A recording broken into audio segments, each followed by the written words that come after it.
All right, joining me now is returning guest Dr. Matthew Fidelibus from UC Davis, here today to share some of his latest research and experience related to the use of plant growth regulators in vineyards. Hey, Matt, thanks for coming back to the podcast.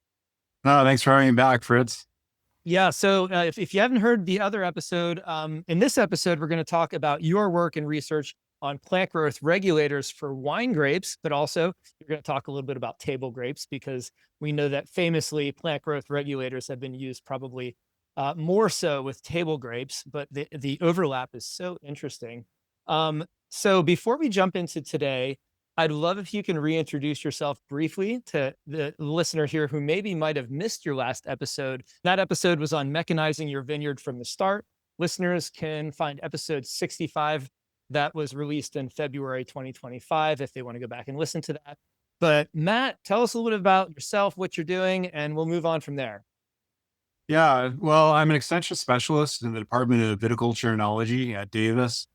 And before I've been there since 2002. And before that, I was getting my PhD at the University of Florida. And I was actually working, my dissertation involved plant growth regulators with citrus fruit. So I've been working with plant growth regulators off and on, like pretty much my whole career, and been working with grapes for 20 years, more than 20 years. So it's an exciting area. It's fun to work with plant growth regulators, and they're pretty powerful tools, but they can also cause a lot of problems for you. So you got to be careful, but in the right situation, that can be very useful for viticulturists. And you mentioned a few things that, making larger berry size or loosening the clusters by, helping the cluster to shatter or abort berries earlier on. What other things are growers trying to achieve with plant growth regulators? What about like winter hardiness or dormancy?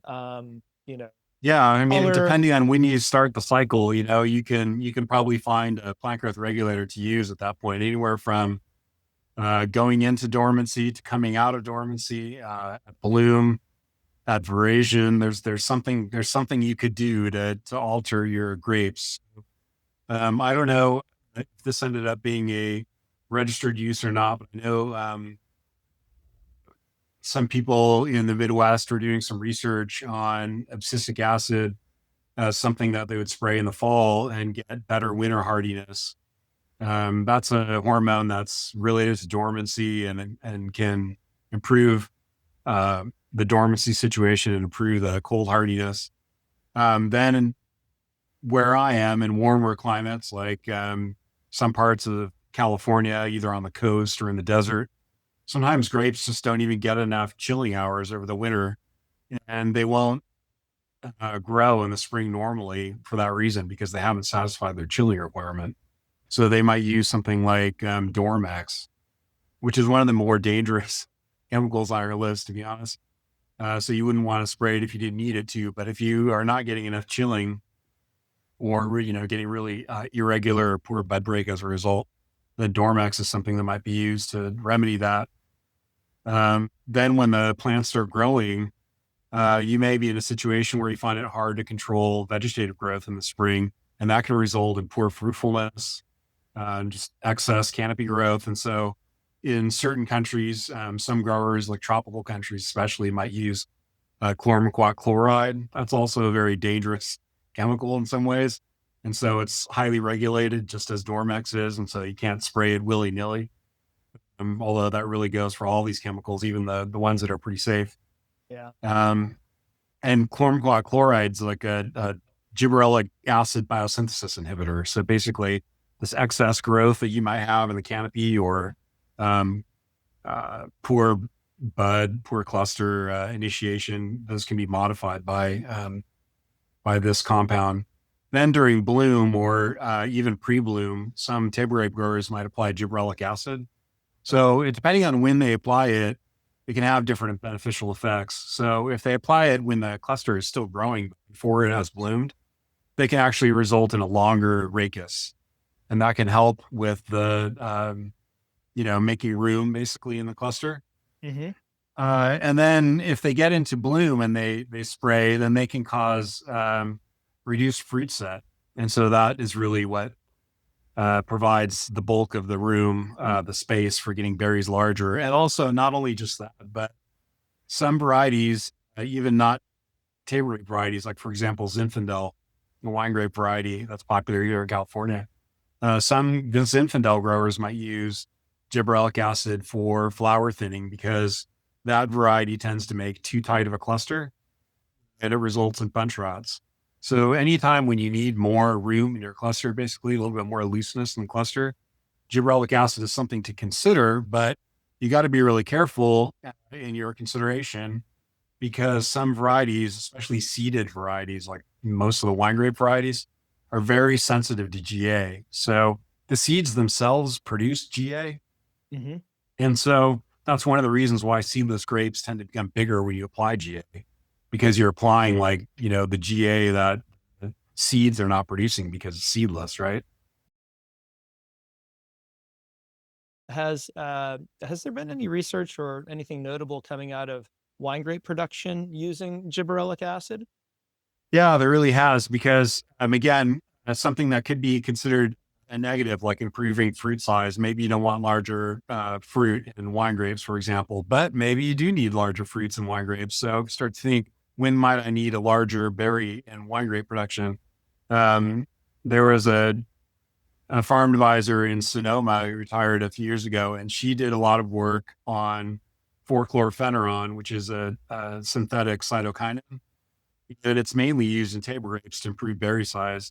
But she found that, so again, it's kind of the same situation with GA in that the time that you apply it has an effect on how, or it alters what the effects that you might get are. With this cytokinin, if you apply it during bloom, instead of getting thinning, you actually get better set. And then if you apply it at fruit set, then you do get bigger size. So it's a little bit different than GA, even though there's some overlap there. But in wine grapes, you might have a situation where you are suffering from some virus that's decreasing set, or maybe there's just a variety that's really doesn't set very well for whatever reason. 4-chlorpheneron can help with that. So she did quite a few trials with different varieties and found that she was improving yield and in some cases improving fruit size, which was important in that variety because of the problems that it was having with poor fruit set and poor fruit size, even as a wine grape. And how does that fit into wine grapes? I mean, have wine grape growers also use this strategy for blocks that have trouble with color development? Of course, you can always blend in another wine grape that has better color, but getting it in there in the winery originally seems to be an advantage. So, what do we know about this? Yeah, there has been a lot of research on that, and both things are happening as you pointed out. So, like maybe the cheapest and easiest thing to do is just to blend in like a well-colored, variety that's available, basically that's compatible with your must. Or, but there's also people who apply abscisic acid, especially abscisic acid, as compared to ethephon, and mainly that's because it could be more effective than ethephon, but also it has much less regulatory issues. So depending on where you're sending that wine, it might be a lot better fit to apply ABA rather than ethephon. But I've known wine grape growers, I think, who applied both, but again, check the label. So yeah, that is being done. And there's been a lot of research out there on wine grapes and looking at color of the wine, color of the must. So yeah, that's the thing. Interesting. And again, So, people are looking at that with viruses again. I'm not sure what the final answer is there. We right. And started a project on that, but haven't finished it yet. But it's possible that some of these things might be beneficial for wine that's from a vineyard that's suffering from anything that's causing color problems.